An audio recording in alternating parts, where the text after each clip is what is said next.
Em nome do Pai, do Filho e do Espírito Santo. Amém.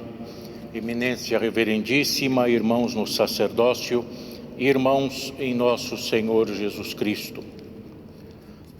Neste domingo, que antecede o início da Santa Quaresma, que começa amanhã no calendário ortodoxo, tempo de penitência, jejum, abstinência, de volta para Deus, de conversão de vida, de exame interior para a confissão dos pecados.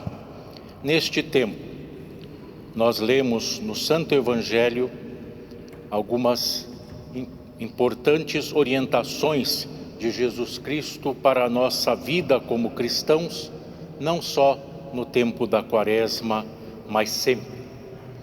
E neste Evangelho, Jesus nos fala do perdão, do jejum e do tesouro nos céus. Ele nos diz que se nós perdoarmos as ofensas dos outros, nosso Pai Celeste também nos perdoará. Mas se não perdoarmos aos outros, nosso Pai também não nos perdoará as ofensas que cometemos contra Ele. Nós podemos pensar em várias razões pelas quais devemos sempre procurar perdoar os que pecam contra nós, os que nos ofendem. Mas uma boa razão para o cristão perdoar é para ele poder rezar verdadeiramente o Pai Nosso. Todo cristão reza e deve rezar o Pai Nosso.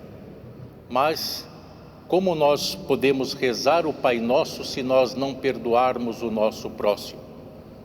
Porque nós pedimos no Pai Nosso: perdoai as nossas ofensas, e logo depois afirmamos: porque, ou assim, como nós perdoamos aqueles que nos têm ofendido.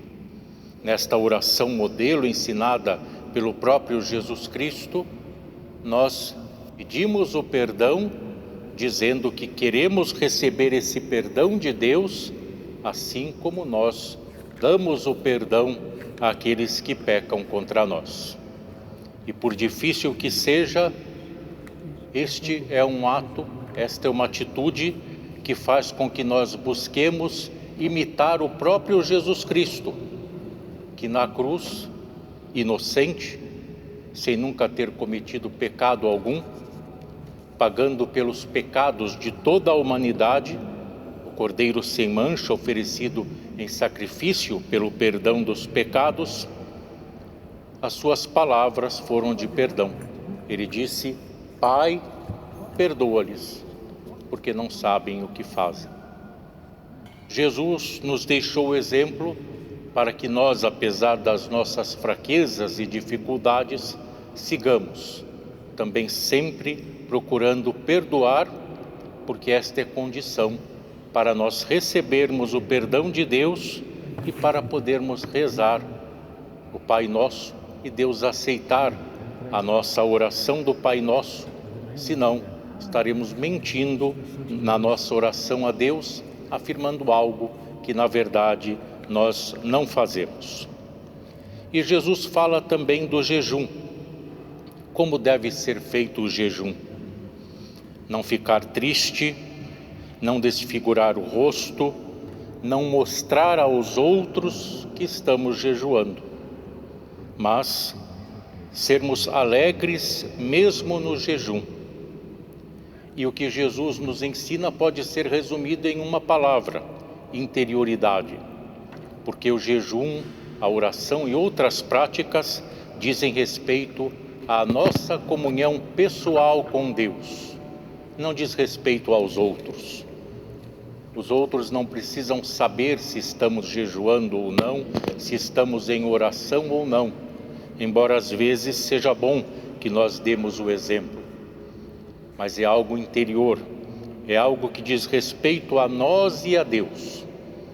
E nós podemos tanto jejuar nos tempos recomendados pela Santa Igreja, como na Quaresma, como em outros momentos em que julgarmos mais importante para acompanhar nossas orações, para acompanhar nossos pedidos, como sentirmos necessidade para estarmos mais próximos de Deus.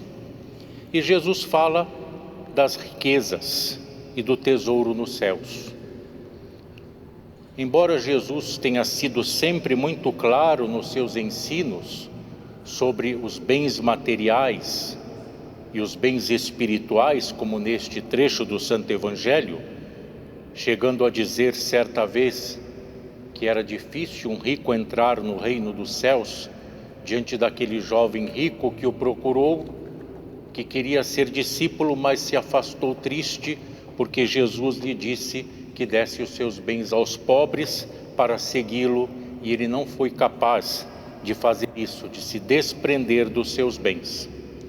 E é claro que Jesus nunca disse que o rico não se salva, mas o que ele está dizendo é exatamente que o que importa é onde está o nosso coração, onde está a nossa verdadeira riqueza, onde nós a colocamos.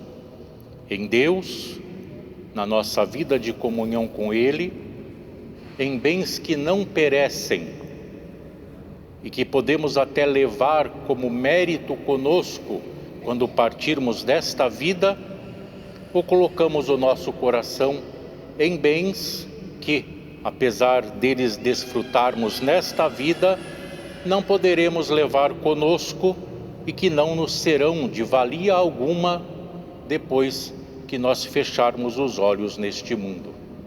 Nós vimos exemplos disso no Santo Evangelho. O homem rico da parábola do rico e Lázaro, que foi colocado num lugar de tormento porque os seus bens eram apenas para ele e eram usados de forma egoísta. E vimos homens de posses que receberam a salvação. O publicano Zaqueu, um homem rico que até deu parte dos seus bens aos pobres, que restituiu àqueles a quem havia defraudado de alguma forma, que recebeu Jesus não só em sua casa, mas em sua vida. Então estes são os valores que nós devemos aprender. E quanto ao jejum, o apóstolo São Paulo foi bem claro na epístola lida hoje. Ele disse: um crê poder comer de tudo e outro que é fraco só come legumes. Quem come de tudo não despreze quem não come. Quem não come, não julgue aquele que come, porque Deus o acolhe do mesmo modo. É claro que o apóstolo não estava falando de um jejum de quaresma, mas o espírito dos seus ensinamentos permanece. Deus acolhe a todos. E vamos então fazer da nossa quaresma, que se inicia amanhã, um tempo de 40 dias como o de Jesus no deserto, por 40 dias em jejum e oração, depois do seu batismo, antes de iniciar o seu ministério público.